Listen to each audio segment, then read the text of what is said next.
ভালোবাসো বলে প্রাণ আছে।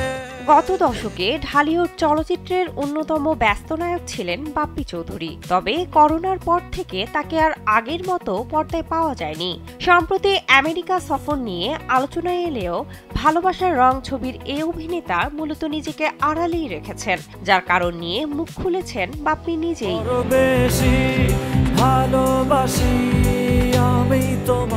অনেকদিন ধরে আড়ালে থাকার কারণ হিসেবে বাপ্পি জানান, তিনি বর্তমান সময়ের সঙ্গে ঠিক খাপ খাওয়াতে পারছেন না। ইন্ডাস্ট্রির বর্তমান চলচ্চিত্র নিয়ে ক্ষোভ প্রকাশ করে বাপ্পি বলেন, এখন সবাই সস্তা ভিউয়ের পিছনে দৌড়াচ্ছে, অন্যের মাথা বিক্রি করে কন্টেন্ট তৈরি করছে।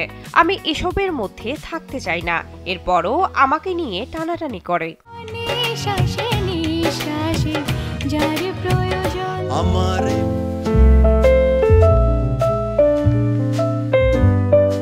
তিনি আরো বলেন, চলচ্চিত্রে এক যুগ পার করেছি, ৩৫টির মতো ছবিতে কাজ করেছি।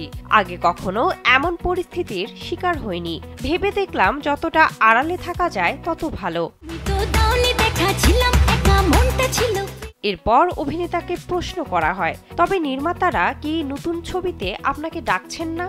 এমন গুঞ্জন উড়িয়ে দিয়ে বাপ্পি চৌধুরী তার স্বেচ্ছায় আড়ালে থাকার মূল কারণটি খোলাসা করেন। তিনি জানান, মায়ের মৃত্যুর শোক এখনো তিনি কাটিয়ে উঠতে পারেননি। বাপ্পি বলেন, কে বলেছে ডাকছে না? গত ১.৫ বছর আমি স্বেচ্ছায় চলচ্চিত্র থেকে দূরে আছি।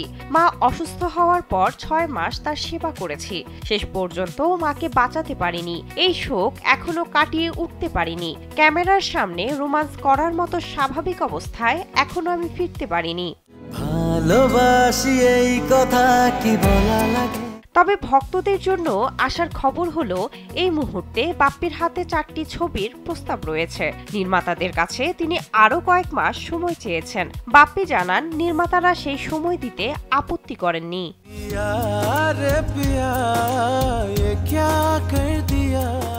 বিনোদন ডেস্ক, কালবেলা।